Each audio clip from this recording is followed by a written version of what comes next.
Hello and welcome to Coastal Edge Consulting's 5-Minute Leadership Tip Series, Episode 2. My name's Melissa Kettler. Today we're going to be talking about something that almost every new leader struggles with, and that is giving feedback. Most new and even experienced leaders, for that matter, know that they should be giving feedback. Most of them want to give it. But when the time actually comes, they hesitate, they freeze, they put it off.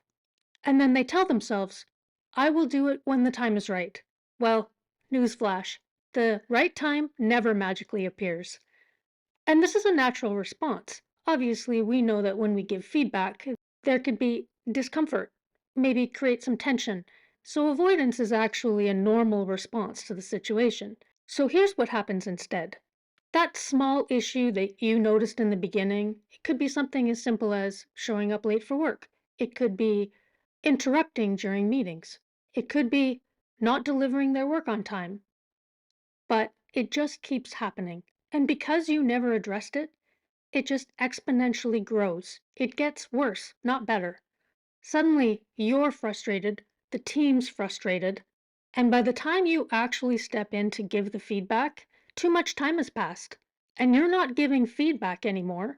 You're unloading weeks of pent up frustration, maybe even months of frustration and annoyance. Nobody wants that. Not the employee, and definitely not you. That's what I call the feedback freeze. It's when leaders avoid the short term discomfort, the short term pain of having a conversation. And in doing so, they create long term damage to trust, performance, and morale. Now, let me give you an example. I once saw a leader who was struggling because they had an employee who was consistently showing up late to work.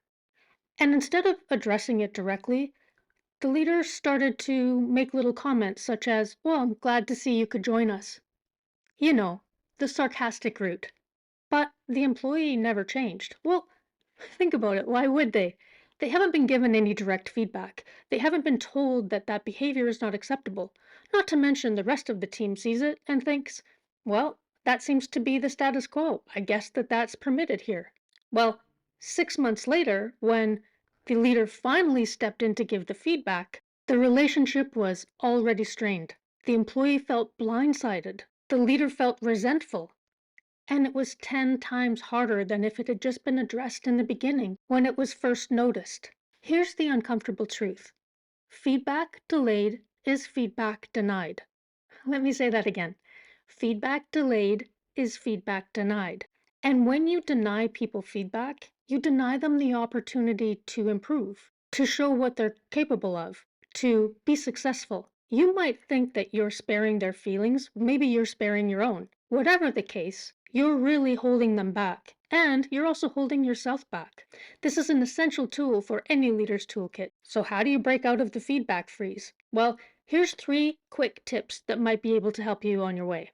Number 1, address things early while they're still small and manageable. It's way easier to deal with a small course correction for an employee than trying to achieve a complete overhaul.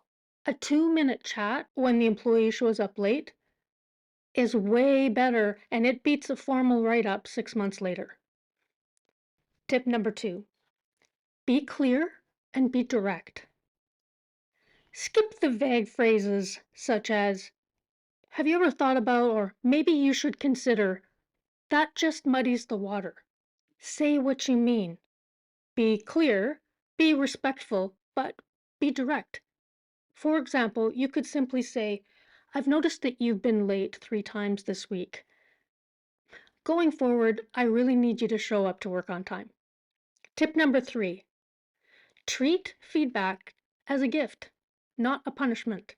I know it sounds a bit cheesy, but it's actually true and it works. The point of feedback, the point of feedback isn't to call people out, it's to call them up. When employees see you as a leader who gives them feedback, they see you as someone who cares about their growth, about their success, and eventually, who knows how long that might be, they won't dread your feedback, they'll actually appreciate it. And let's be honest, people usually know when something's off. They can sense a little bit of tension between their manager and themselves. So when you finally say it out loud, it's not a shock, it's usually a relief. You're getting it out into the open. And it tells the employee, ah, my leader sees me. They care about my success. They're invested. Whereas if you don't address it, the employee thinks maybe they don't really matter. Here's the big takeaway. As a leader, silence is not kindness. Silence is avoidance. If you care about your team, you owe it to them to give them clear, timely feedback. So the next time that you feel that sense of discomfort, just be careful. Challenge yourself to step into the conversation, and it might be easier than you think. And the more you do it, the more skilled you'll become. And you'll see that your team will also learn to appreciate the effort. And they'll also get pretty used to it. And maybe they'll even give you feedback in return, which is something we'll cover in another video. Okay, that's it for today's video. I hope you found it valuable. If you did, please don't forget to hit that subscribe button, like, maybe come back for a future video. I'd love to hear your comments on whether or not you've got any other advice around giving feedback to employees, and we'll see you next time. Take care. And don't forget, keep on striving. Bye-bye.